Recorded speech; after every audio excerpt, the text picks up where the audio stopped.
오늘부터는 하박국을 묵상하도록 하겠습니다. 하박국은 나훔, 에레미야, 스바냐와 함께 남유다 멸망 직전에 활동했던 선지자입니다. 하박국에 대해서 이 사람이 누구다 분명하지가 않습니다. 누구의 아들 하박국 뭐 이런 표현도 없고요. 단지 이제 3장 1절에 보면 시기온옷에 맞춘 선지자 하박국의 기도라 하고 하박국 선지자의 기도가 노래 형식으로 나옵니다. 그 3장 19절에 보면 끝부분에 이 노래는 지휘하는 사람을 위하여 내 수금에 맞춘 것이니라. 하박국이 노래했고 수금을 연주했다는 것을 알 수가 있죠. 그래서 추측하건대 레이지파의 성전 성가대 출신이지 않았겠는가 이렇게 추측을 하는 겁니다. 정확하지는 않는 거죠. 하박국은 스바냐 직후의 선지자입니다. 스바냐는 요시야 왕이 종교개혁을 하거든요. 왕궁 중심에 왕실이 주도해서 하는 종교개혁을 하게 되죠.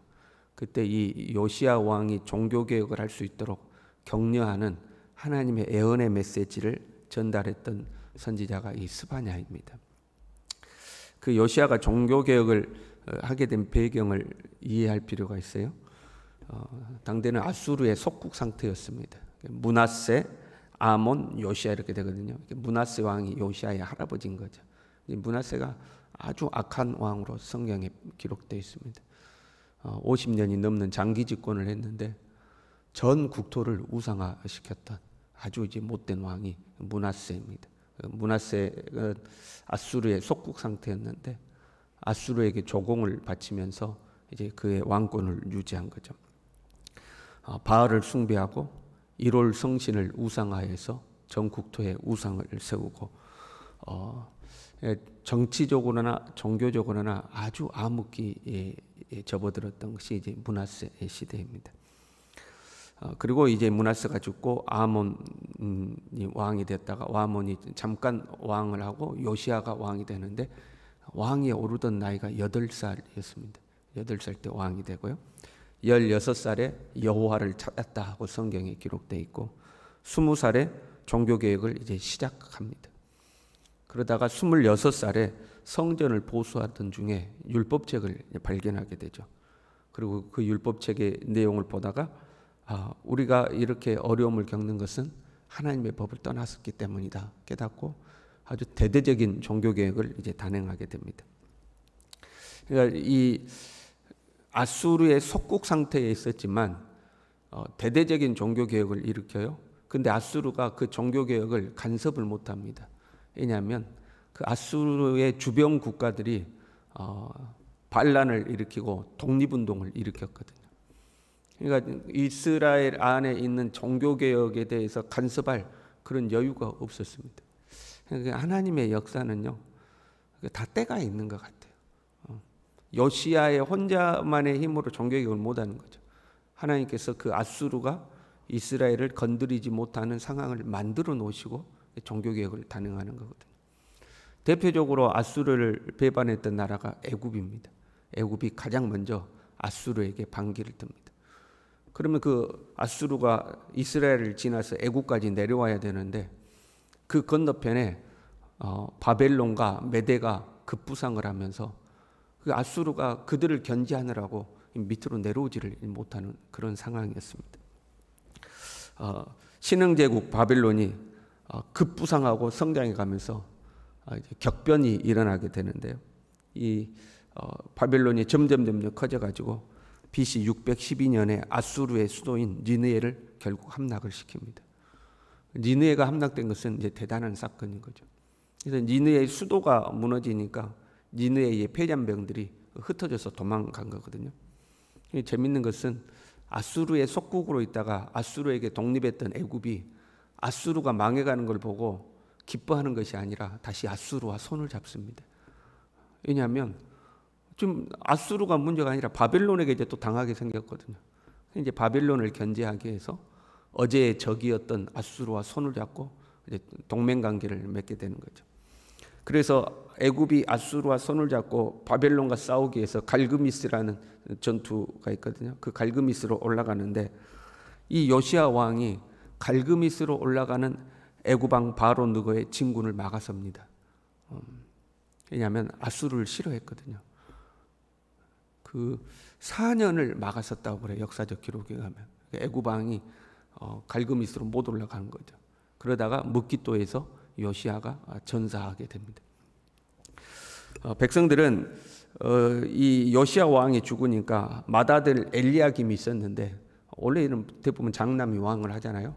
근데 이 엘리야김이 가만 보니까 애굽하고 손을 잡을 것 같아요. 친애굽파예요. 그러니까 맏아들을 제쳐두고 둘째 여호와스를 왕으로 세웠습니다. 여호와스는 독립을 추구했던 사람이거든요. 여호와스는 계속해서 독립운동을 할 것이다. 그러나 맏아들을 왕으로 세워놓으면 이쪽 분명히 또 애굽하고 손잡고 애굽의 속국이 될 것이다. 그래서 여호와스를 이제 왕으로 세운 겁니다. 갈그미스에 올라갔던 애굽이 갈그미스에서 패전을 하고 다시 이제 본국으로 내려갈 때 이스라엘을 지나가는데 여호와스를 백성들이 왕으로 세워놨거든요. 자기들이 요시야를 죽이고 올라갔잖아요. 근데 애굽도 아는 겁니다. 이 둘째 아들이 자기 애굽을 싫어한다는 걸 아는 거죠. 내려가는 길에 이 여호와스를 포로로 끌고 가버립니다. 그리고 첫째 아들 엘리야김을 왕으로 세워놓고 그 이름을 여호야김이라고 바꾸고 친애굽 정책을 했던 이 여호야김을 왕으로 세운 거죠. 이 여호야김이 아주 포악하고 난폭한 독재자였습니다. 온갖 못된 짓을 다 하는 거예요. 그 므낫세 왕은 우상을 섬겼던 왕이지만 선지자를 죽이지는 않았습니다. 근데 이 여호야김은 선지자도 죽이는 아주 악한 왕이었습니다. 아주 난폭한 왕이었죠. 갈그미스 전투에서 승리한 이 바벨론이 애굽을 그냥 두면 안 되니까 애굽을 손보기 위해서 다시 애굽으로 내려왔습니다. 느부갓네살이 군대를 이끌고 애굽을 치기 위해서 내려왔어요. 애굽과 전투를 하려는 순간에 본국에 있는 자기 아버지 누보가 갑자기 죽었습니다. 아버지가 죽으니까 왕위를 계승해야 되니까 전쟁을 치르지 못하고 급히 이제 해군을 해서 가는 길에 가만 봤더니 여호야김이란 친애굽 하는 왕이 이스라엘의 왕으로 있거든요. 그래서 지나가는 길에 이 여호야김을 혼을 내려고 했는데 여호야김이 바벨론에게 항복하고 충성을 맹세합니다. 그러니까 여호야김을 그냥 놔두고 본국으로 돌아가면서 1차로 포로를 이제 이스라엘 백성들을 잡아가요. 그때 잡혀간 사람이 다니엘과 세 친구들입니다. 1차로 이제 포로로 잡아가는 거죠. 그렇게 3년이 지난 뒤에 여호야김이 바벨론을 이제 배신하는 겁니다. 국론이 이제 분열된 거예요. 친애굽파, 친바벨론파. 국론이 이제 분열됐는데 친애굽파가 득세한 겁니다. 바벨론이 가만히 있겠어요? 유다 주변 국가를 시켜가지고 저 유다를 쳐라. 그래가지고 여호야김이 사망합니다. 여호야김이 죽으니까 그의 아들 여호야긴을 왕으로 세우고 3개월 뒤에 느부갓네살이 직접 이스라엘을 쳐들어왔습니다. 그리고 이제 이스라엘이 항복한 거죠. 그때 여호야긴과 백성들과 실권자들을 포로로 잡아간 겁니다. 그때부터 상황이 더 안 좋아졌습니다. 바벨론의 직접적인 침공과 포로 잡히면서 정치적으로, 외교적으로, 국방적으로 모든 것이 이제 혼란스러워지기 시작하는데 무엇보다도 경제적이고 도덕적이고 종교적인데 큰 타격을 받았습니다. 조공을 바쳐야 했거든요. 조공을 바쳐야 하니까 백성들의 것을 이제 착취하기 시작한 겁니다. 바벨론의 조공을 바치기 위해서 힘 있는 사람들이 백성들을 이제 착취하고 압제하고 참 선지자들을 잡아 가두고 상류층이나 기득권자들은 각종 부정과 비리가 나오고 약자들에 대해서는 수탈과 착취가 만행하는 그런 아주 혼란스럽고 부패하고 타락한 시대가 된 거죠. 사람이 도덕과 윤리적으로 타락하면 이미 종교적으로는 부패하고 타락한 거죠. 그래서 가나안의 이방 종교, 애굽의 이방 종교, 바벨론의 이방 종교, 온갖 우상들이 다 들어와 가지고 그냥 영적으로 극심한 부패와 타락을 경험하는 시대가 이제 이 하박국이 예언하던 이 시대입니다. 이런 시대에 소수의 참 신앙인들, 그럼에도 불구하고 하나님에 대한 참 신앙을 가지고 있는 신앙인들이 의문이 생기지 않겠습니까? 그 의문을 대변했던 선지자가 이제 하박국인 거죠. 그래서 하박국의 질문, 하나님을 향한 질문은 이런 것들이죠. 왜 하나님은 하나님의 선민의 타락을 방치하시는가? 우리가 하나님 앞에 이렇게 부패하고 타락했는데 왜 하나님은 가만두시는가? 또 왜 하나님은 악인을 그냥 내버려 두시는가? 저렇게 힘없는 자들을 압제하고 힘없는 자들을 괴롭히고 힘없는 자들의 것을 착취하는데 왜 저들을 하나님은 가만두시는가?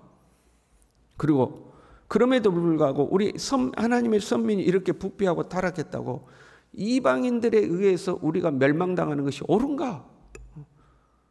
하나님은 왜 이방인을 통해서 우리를 멸망시키는가? 그런 의문을 이제 하나님께 가진 거죠. 이런 하박국의 의문에 대해서 하나님께서 하박국에게 애언의 말씀을 이제 답변으로 주신 거죠.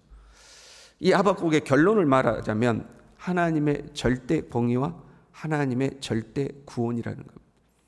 하나님의 절대 공의라는 것은 하나님은 하나님의 백성이든 아니든지 간에 악인을 심판하신다는 겁니다. 하나님의 백성이라고 심판을 안 하고 이방인들이라고 심판하는 것이 아니라 하나님은 누구라도 그 하나님의 공의 앞에, 공의의 심판대 앞에 세워서 심판하신다. 하나님의 절대 공의다. 그리고 하나님의 절대 구원이란 하나님을 의지하는 자를 하나님은 반드시 구원하신다. 이 하나님의 절대 공의와 하나님의 절대 구원을 한마디로 압축해 놓은 말씀이 하박국 2장 4절에 의인은 믿음으로 말미암아 살리라. 의인은 믿음으로 말미암아 살리라. 우리는 이 의인은 믿음으로 말미암아 산다는 말씀을 오늘날 예수님을 믿음으로 구원받는다라는 의미로 이제 사용하는 거죠. 의인은 믿음으로 말미암아 삽니다. 우리가 믿음으로 구원받았습니다 하는 거죠. 그러나 하박국에서 믿음으로 산다는 의미는 하나님의 절대 공의와 하나님의 절대 구원을 믿고 혼란스러운 세상 가운데서도 부패한 세상 가운데서도 의인이 핍박받는 그 상황 속에서도 하나님의 법을 지키고 산다 그런 거죠. 아주 부패하고 타락한 세상이고 의로운 길을 걷는 것이 억압받고 핍박받는 세상이지만 그럼에도 불구하고 의인은 하나님을 믿는 의인들은 하나님의 법을 지키고 산다. 믿음으로 산다. 그 의미를 포함하고 있는 거죠. 사실 신약의 시대라고 다를 바는 없습니다. 우리는 예수님을 믿음으로 구원받았습니다. 그러나 믿음으로 구원받았다는 것은 믿음의 내용을 인식하는 데 멈추고 있는 것이 아니죠. 하나님의 아들 예수 그리스도께서 이 땅에 오셔서 나의 죄를 짊어지고 십자가에서 죽으셨고 부활하시고 승천하시고 다시 오실 것입니다. 나는 그것을 믿음으로 구원을 받았습니다. 그 믿음의 내용을 인식하는 데서 멈춘 것이 아니죠. 그렇게 예수님을 믿었다면 예수님을 나의 주인으로 모시고 예수님을 나의 왕으로 모시는 거죠. 그리고 그분의 법을 따라 사는 것, 그게 이제 믿음인 거죠. 믿음의 인식에서 멈추는 것이 아니라 삶으로 나타나야 그게 참 믿음이 되는 거죠. 세상은 변하고 내 삶에 고난이 있을 때도 있고 역경이 있을 때도 있고 어려움이 있을 때도 있지만 영원한 하나님의 나라를 바라보고 우리는 그럼에도 불구하고 믿음으로 사는 거죠. 하박국 시대에는 부정, 부패, 착취, 억압, 악재, 압제 이런 것들이 만연하던 시대였습니다. 부조리한 사회 구조에서 찾아오는 많은 고난과 환란이 있었습니다. 그 하박국 시대에 비교하면 우리 시대는 정말 좋아진 겁니다. 현재를 살아가고 있는 우리에게는 하박국 시대의 부정이나 부패나 억압이나 착취나 압제나 이런 게 없어요, 사실. 여러분 어느 날 갑자기 정부에서 여러분 집에 찾아와서 물건을 싹 가져가고 그런 게 없잖아요. 왜 가져가냐 막 우리 두들겨 패면서 저리에 가라 하고 빼앗아가고 그런 일이 없잖아요. 앞으로도 우리 시대는 더 좋아질 겁니다. 법이 분명해지고 도덕과 윤리가 분명해지는 우리는 그런 시대를 이제 살아가게 되는 거죠. 하박국과 같은 그런 환난과 어려움은 없지만 오늘날 우리의 시험은 다른 곳에 있습니다. 풍요와 향락인 거죠. 신앙이 없이도 얼마든지 누리고 살 수 있는 풍요와 향락, 그것이 우리에게는 이제 시험거리인 거죠. 오늘날 우리는 이런 의문을 품을 수 있습니다. 하나님을 안 믿는 사람들이 오히려 더 풍요로워지고 하나님을 안 믿는 사람들이 오히려 더 향락을 누리고 살고 하나님을 안 믿는 사람들이 오히려 더 멋지게 살고 하나님을 믿는 사람들은 왜 고난을 당하고 하나님을 믿는 사람들은 어려움을 당하고 하나님을 믿는 사람은 왜 빈곤을 경험하게 되는가? 예수 안 믿는 사람들이 우리보다 더 잘 되는 것 같고 왜 예수님을 믿는 우리는 더 힘들게 삽니까? 그때 주님은 우리에게 이렇게 대답하시겠죠. 의인은 믿음으로 말미암아 산다. 의인은 믿음으로 말미암아 사는 거야. 세상이 어떻게 변하든지 간에 너는 믿음으로 살아야 된다. 우리에게 말씀하시겠죠. 그 의인은 믿음으로 말미암아 산다는 말씀과 함께 주님이 주신 아주 중요한 대답이 하나 더 있어요. 2장 3절에 이렇게 되어 있는데요. 비록 더딜지라도 기다리라. 지체되지 않고 반드시 응하리라. 하나님의 심판이 네 생각하는 것에는 좀 더디 응하는 것 같지만 기다려라. 그렇게 오래 지체되지 아니하고 반드시 응할 것이다. 의인은 믿음으로 사는 거예요. 그리고 주님의 심판은 반드시 응하게 되어 있습니다. 주님의 날이 멀지 않은 줄로 믿습니다. 하나님의 심판의 때가 가까이 오는 거죠. 우리는 그때를 바라보고 믿음으로 살아야 할 줄로 믿습니다. 여러분, 남은 생애를 주를 위해 사는 우리가 됐으면 좋겠습니다. 세상에 흔들리지 말고 많이 모은 것이 아름다운 게 아니고 주를 위해 사는 것이 아름답지 않습니까? 우리가 주님 앞에 믿음으로 살아갈 수 있기를 바랍니다. 기도하겠습니다.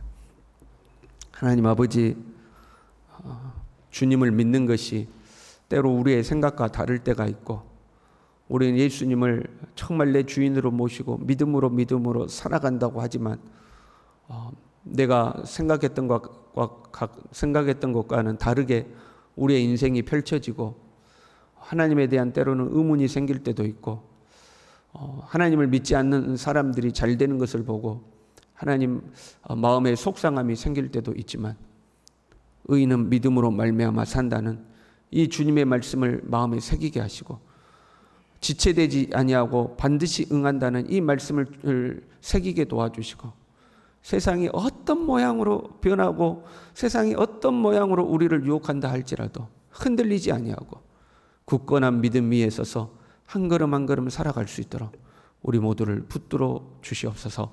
예수님의 이름으로 기도 올리옵나이다. 아멘.